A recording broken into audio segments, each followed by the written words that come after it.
Igbo ndị ọma na-ege ntị ekene m unu. Anyị sịrị nke onye chi ya zelu. Abịa m na last video anyị mere wee na-ekwu maka ndị na-achị anyị si na ụbọchị na ha abịa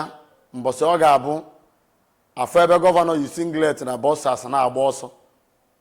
ma ndị ministers ma ndị a niile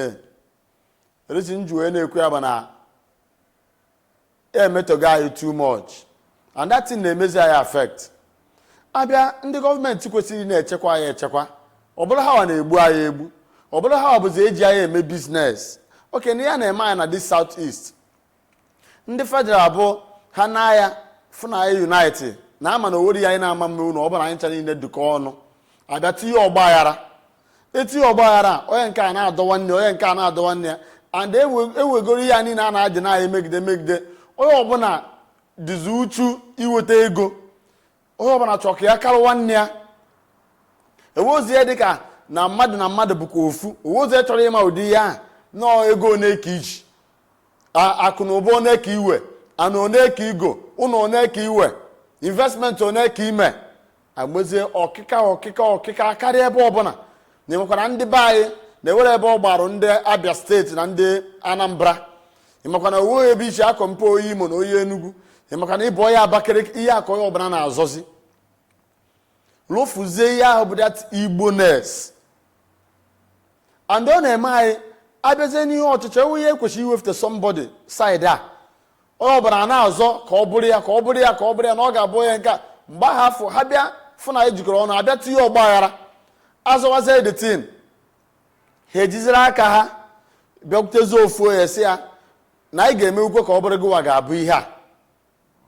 na ọ bụrụ na anyị mee ga-eburu ya na-ekwe nke ị ga na-emela enyezie the person condition,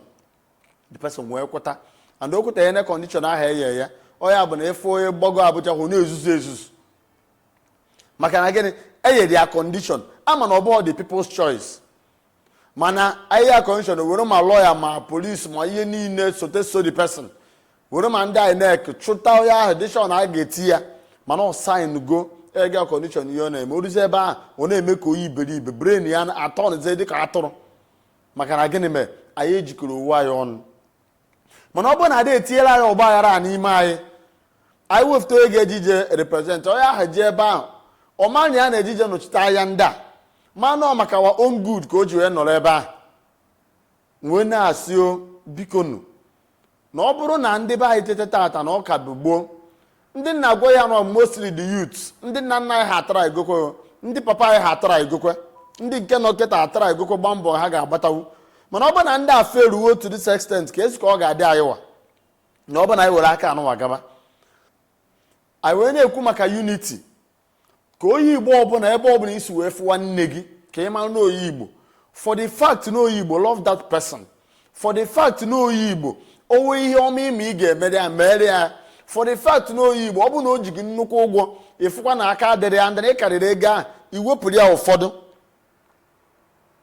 maka na ọ bụ na anyị weta ịhụnanya anụwa tọrọ atọ n'ime anyị again ịhụnanya ejivu wee mara anyị and njikọ n'otu anụ ejivu wee mara anyị ga-eme ihe dị iche o.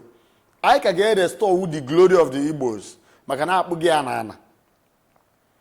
Ọ bụ na anyị ncha niile jikọ aka ọnụ kịta hụ onwe anyị n'anya wochite that glory ịfụ na ndị ama na-emezi anyị ha na-eme anyị ha ma ebe anyị nọ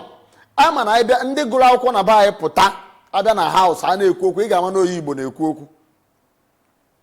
Ndị gụrụ akwụkwọ na be anyị pụta asị na ọ na-amị ka a gara onye Igbo bịa ebe anyị ị ga-ama na onye Igbo nọ ebe ọbụla were ebe onye Igbo ga-apụta bụ ya apịrị aka wee wepụta owere ya ga-achọ na obodo anyị na-ama nwetewu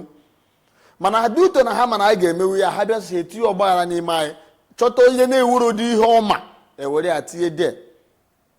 wee na-apịzi anyị ka remote wee na-akpọkụkwe ndị be anyị ọzọ ụmụ Igbo be anyị ụmụ okorobịa na ụmụ agbọghọbịa all the youths ka anyị restore ịhụnanya hafụ ikpe oke na onye abụ onye Abakaliki na onye abụ onye Imo steeti ka hapụ ikpe oke ana Igbo ka anyị na-ekwu maka ya Igbo bụ Igbo ka ịhụnanya taa atọ ka anyị jikọ aka ọnụ ma wetewuo that glory back.